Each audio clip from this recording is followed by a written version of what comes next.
Media की हत्या हो गई। आरआईपी पत्रकारिता। मीडिया देश के लिए सबसे बड़ा खतरा है। धिक्कार है ऐसी मीडिया पर। बीजेपी की चमचागिरी में शैतान को भी भगवान बना सकते हैं।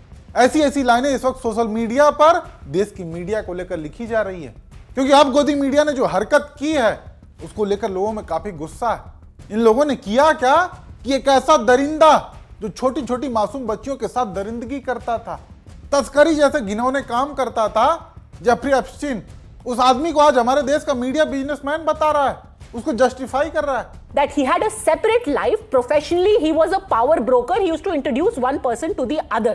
It was his job to keep track of what is happening in the corridors of power, and any mention by him of any individual doesn't mean that that individual naturally was going to his island or was involved in any kind of sexual crimes. सुना आपने? Other facts बताए जा रहे हैं कि उसकी एक अलग प्रोफेशनल लाइफ भी थी। और जानते हैं ये सब क्यों किया जा रहा है? क्यों एक दरिंदे को भी बिजनेसमैन बताकर उसकी हवानियत को जस्टिफाई किया जा रहा है? इसको लेकर भी कुछ बड़ी बातें निकलकर सामने आई हैं, वो भी दिखाऊंगा आपको। लेकिन उससे पहले अंजना कश्यप का एक नमूना देखिए, जहां ये भी ठीक वही काम कर रही हैं। आज जहां चर्चा एप्स्टीन की है, उसकी हैवानियत की है, वहां मैडम उस पर बात करने के बजाय लोगों का ध्यान भटकाने के लिए बाबर का सेक्सुअल इंटरेस्ट बता रही हैं कि उसे लड़कियों में दिलचस्पी थी या फिर लड़कों में। महिलाओं के मुकाबले उसका झुकाव पुरुषों की तरफ ज्यादा था। जिस पुरुष को वो सबसे ज्यादा चाहता था उसका नाम था बाबरी। बाबरनामा के पेज नंबर 120 पर लिखा है कि छुट्टियों के दिनों में बाबर ने अपने अंदर एक विचित्र प्रकार के आकर्षण की खोज की थी। मैं बाजार में एक लड़के के लिए पागल हो गया, और उसका यह आकर्षण एक महिला के लिए नहीं बल्कि एक पुरुष के लिए था। सोचने वाली बात यह है कि बाबर अपनी बेगम को छोड़कर एक लड़के के प्रेम में काफी, खुद ही लिख रहे हैं, मैडमैन, पागल हो गया था। उसने उसके लिए फारसी में कई शेर लिखे, जिनमें एक शेर हिंदी में यह था कि ना जाने की शक्ति थी मेरी, ना जाने की शक्ति थी मेरी, न ठहरने की, मैं वही था जो तुमने बना दिया, हे मेरे हृदय के चोर। देखा आपने कितनी चालाकी से ये लोग असल मुद्दों से ध्यान भटकाने के लिए इतिहास के गड़े मुद्दे उखाड़ने लगते हैं। और इतिहास में भी ऐसा नहीं कि तमाम राजा रहे हैं उन पर बात कर सके। बात करेंगे तो बस वही घुमा फिरा कर बाबर, औरंगजेब। और इसी पर मैडम अंजना को आईना दिखाते हुए एक यूजर लिखते हैं कि अंजना कश्यप 500 साल पुराने बाबर की सेक्सुअलिटी पर चर्चा कर रही हैं, जिसका अब कोई मतलब नहीं है। ऐसे में अगर सेक्सुअलिटी पर ही चर्चा करनी है तो एप्स्टीन पर क्यों नहीं कर लेती? यानी कहीं ना कहीं इनका यह कहना था कि आज जब एप्स्टीन के साथ मोदी का नाम सामने आ रहा है, मोदी के मंत्रियों का नाम सामने आ रहा है, तो उसका बचाव करने के लिए गोदी मीडिया लोगों का ध्यान भटका रहा है, वो भी बाबर के जरिए। खैर ये तो फिर भी ध्यान भटका कर बीजेपी का बचाव कर रही है। एक मोहतरमा तो इनसे भी आगे निकल गई, नाम है पद्मजा जोशी।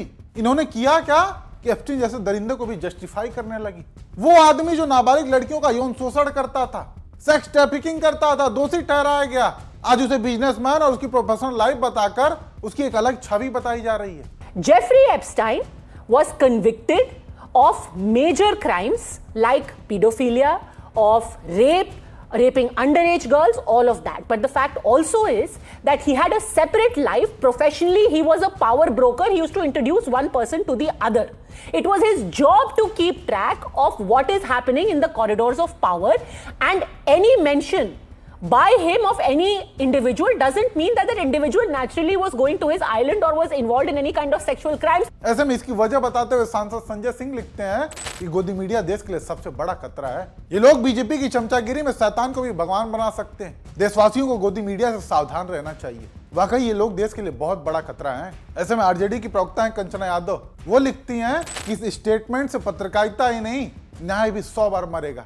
जो एप्स्टीन नाबालिग बच्चियों की तस्करी करता था, रेपिस्ट था, अंडर एज लड़कियों का रेप करता था और करवाता था, ऐसे को बेगुनाह कह रही हैं। इस हिसाब से तो दुनिया का हर रेपिस्ट इनोसेंट भी होता है। इसलिए उससे हमारे प्रधानमंत्री नरेंद्र मोदी और उनके मंत्री हरदीप पुरी मिल सकते हैं। यानी ये सब बस इसलिए किया जा रहा है ताकि एक दरिंदे को भी साफ छवि का बताकर बीजेपी का और मोदी का बचाव किया जा सके। जबकि वहीं बात करें दूसरे देशों की तो मात्र एप्स्टीन के साथ नाम आने पर इस्तीफे तक हुए हैं, लेकिन अपने देश में एप्स्टीन को ही प्रोफेशनल बताकर पूरा माहौल ही बदला जा रहा है। हालांकि इस पर पत्रकार रवीश कुमार लिखते हैं, मेल्डनसन जी आप अपना इस्तीफा वापस ले लीजिए, स्टारमर भी राहत महसूस करें। इस हद तक लोग बोल सकते हैं। इस तर्क से तो एप्स्टीन को भी भारत में संत घोषित कर दिया जाता और नीति आयोग का सलाहकार बना दिया जाता। एमजे अकबर ने इस्तीफा दिया ही, पूरी इंटरव्यू दे रहे हैं और एंकर सपोर्ट कर रही हैं। वाकई दूसरे देशों में जहां इस्तीफे आ गए वहां अपने देश में उल्टा बचाव किया जा रहा है। और अपने देश में नाम आया भी तो किसका? प्रधानमंत्री मोदी का और केंद्रीय मंत्री हरदीप पुरी का। किसी विपक्षी नेता का क्यों नहीं आया?